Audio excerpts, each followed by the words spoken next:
Nellore rural శాసనసభ్యులు కోటమిరెడ్డి శ్రీధర్ రెడ్డి, రాష్ట్ర TDP నాయకులు కోటమిరెడ్డి గిరిధర్ రెడ్డి సూచనల మేరకు ఆంధ్రప్రదేశ్ మాజీ ముఖ్యమంత్రి తెలుగు రాష్ట్ర ప్రజల ఆరాధ్య దైవం నందమూరి తారక రామారావు 29వ వర్ధంతి 31వ డివిజన్ రామకోటయ్య నగర్ సెంటర్లో స్థానిక కార్పొరేటర్ బత్తల మంజులా కృష్ణ ఆధ్వర్యంలో నిర్వహించారు. ఈ సందర్భంగా బత్తల కృష్ణ మాట్లాడుతూ దేశ చరిత్రలో దివంగత ఎన్టీఆర్ చిరస్థాయిగా నిలిచిపోయారన్నారు. ఈ కార్యక్రమం 31వ డివిజన్ టీడీపీ నాయకులు మాజీ ఏఎంసీ చైర్మన్ కూకటి హరిబాబు యాదవ్, ఓబుల్ రాజు, ఆనందరావు, షఫీ, కరీమా, కరీముల్లా, నాగమణి, మస్తానమ్మ, దోనసారమ్మ, అనిల్, కోటి, దుర్గా, విక్రమ్ పాల్గొన్నారు.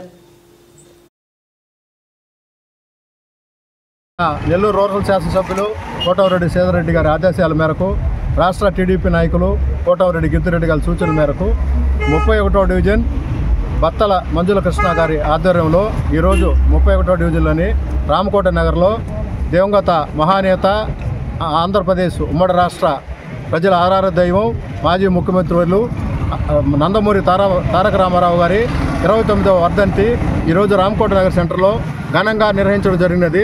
అందులో భాగంగా ఈ డివిజన్లోని 31వ డివిజన్లోని టీడీపీ నాయకులు మరియు బీజేపీ నాయకులు, జనసేన నాయకులు, డివిజన్లో ప్రజలు అందరూ పాల్గొని వర్ధంతి కార్యక్రమం ఘనంగా నిర్వహించడం జరిగినది. తదుపరి 11:30 నుంచి సుమారు 1000 మందికి భారీ అన్నదాన కార్యక్రమం నిర్వహించజరిగినది. పై కార్యక్రమంలో 30 మరియు 31 డివిజన్లోని నాయకులు, కార్యకర్తలు అందరూ పాల్గొని జయప్రదం చేసినందుకు కృతజ్ఞతలు తెలియజేస్తున్నారు.